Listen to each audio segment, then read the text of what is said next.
For months, American diplomats have been negotiating with Taliban leaders to find a way to end the war in Afghanistan. American officials were hoping the Taliban would announce this week a suspension of fighting. But the details of such an agreement, how long would it last, how much area would it cover, remain to be worked out.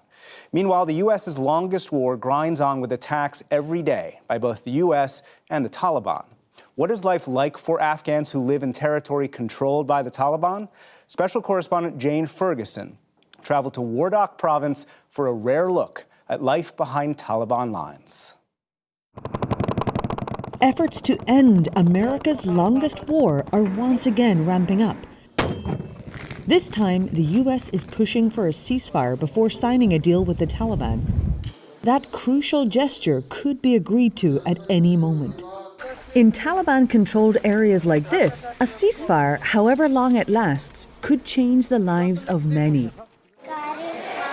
Little Aga Wahid tells me his favorite subjects. He doesn't know his age, but he knows he loves school. Nearly half the population of Afghanistan is under 15 years old.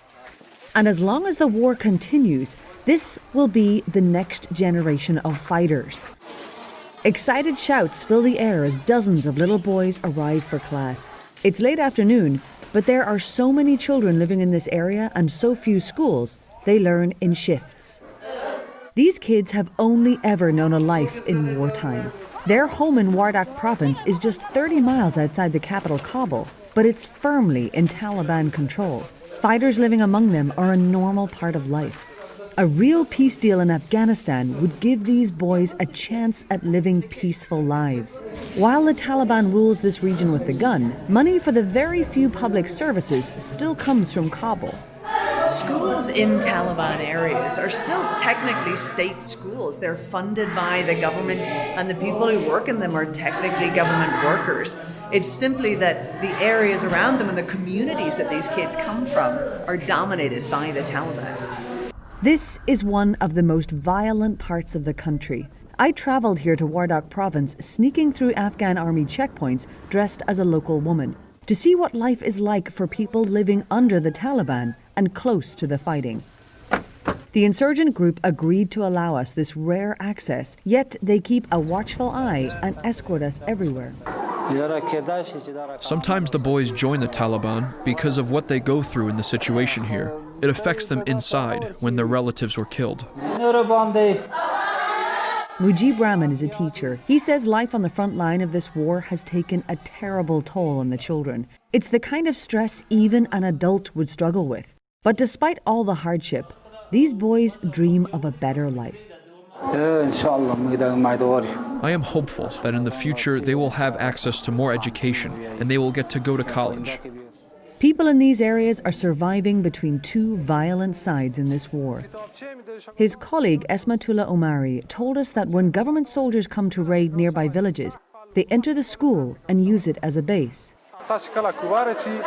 Whenever the security forces come, they break the doors and come in here and take our notebooks and stationery. Can you tell the security forces not to come to our school? There are no girls at this school, and one person who asked not to be named told us the Taliban banned girls from attending. We asked the commander in the area about Taliban policy on schooling for girls. We have education for girls and boys in separate schools.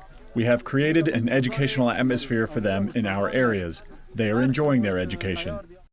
Yet, despite his assurances, in a nearby village we found one small religious school with only 3 little girls inside. They were terrified when they saw the Taliban gunmen with us.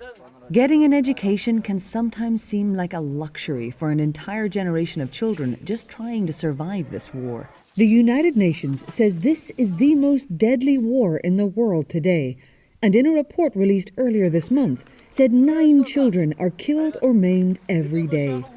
It's an increase over previous years, mainly due to suicide bombings by the Taliban and fighting between the group and Afghan and American forces. Taliban landmines blow up civilians traveling by road, and American airstrikes also claim many lives here.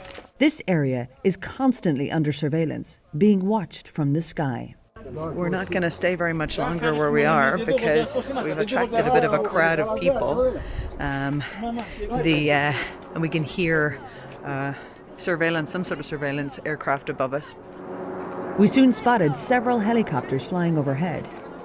A peace deal has the potential to change everything for these people, but would only be the first step in a long, difficult road to a lasting peace in Afghanistan. The next step, getting the Taliban to agree to share power and put down their weapons, will be harder to achieve than announcing the pullout of American troops. These Taliban commanders foresee no compromise on the horizon. Our struggle will continue until either America ends its occupation of Afghanistan or Judgment Day. If the Americans leave and there's peace in Afghanistan, would you still consider them your enemy? Yes, of course. The infidels are our enemy until the day of judgment. We will continue to fight them. Navigating an end to this war is among America's greatest foreign policy challenges today.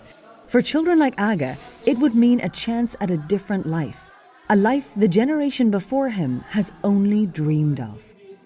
For the PBS NewsHour, I'm Jane Ferguson in Wardak, Afghanistan.